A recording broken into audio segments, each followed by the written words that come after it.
ലോകത്തൊട്ടുമിക്ക രാജ്യങ്ങളിലുമൊക്കെ നമുക്ക് കാണാൻ കഴിയുന്ന ഒരു കലാരൂപമാണ് ഈ കാറ് മോഡിഫിക്കേഷൻ, വെഹിക്കിൾ മോഡിഫിക്കേഷൻ എന്ന് പറയുന്നത്. അത് കേവലം സ്റ്റിക്കർ ഒട്ടിച്ച് നടക്കുന്ന പരിപാടി മാത്രമല്ല. ലോകത്ത് എവിടെയൊക്കെ കാർ മോഡിഫിക്കേഷൻ അതിഗംഭീരമായിട്ട് ചെയ്യുന്നുണ്ടോ അവിടെയൊക്കെ അതിലൂടെ ഒരുപാട് വരുമാനവും ആ രാജ്യങ്ങളിലേക്ക് കടന്നു വരുന്നുണ്ട്.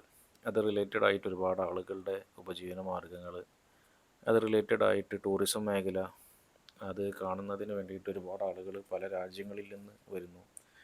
അതിൻ്റെ പല ഭാഗങ്ങളും അതേപോലെ അതിൻ്റെ ഓരോ കാര്യങ്ങൾ ചെയ്യുന്നതിന് വേണ്ടിയിട്ട് ഒരുപാട് പ്രവർത്തനങ്ങൾ ഇതിൻ്റെ പിറകിൽ നടക്കുന്നുണ്ട്. ഒരുപാട് ആളുകളുടെ കഴിവുകൾ നമുക്ക് നേരിട്ട് കാണാൻ സാധിക്കും. കേരളത്തിലും ഒരുപാട് ഇത്തരത്തിലുള്ള കഴിവുകളുള്ള ആളുകളുണ്ട്. പക്ഷേ ടൂറിസ്റ്റ് ബസ്സിലൊക്കെ നമ്മൾ ഒരുപാട് ആർട്ട് വർക്കുകൾ മുമ്പ് കണ്ടിരുന്നു, അതിൻ്റെ പെയിൻറ്റിങ്ങിലൊക്കെ. പിന്നീട് അത് വെള്ള പെയിൻ്റ് ആക്കിയ സമയത്ത് പിന്നീട് ആർക്കും വലിയ പണിയൊന്നുമില്ലല്ലോ, വെള്ള പെയിൻ്റ് അടിച്ച് പോന്നാൽ മതി.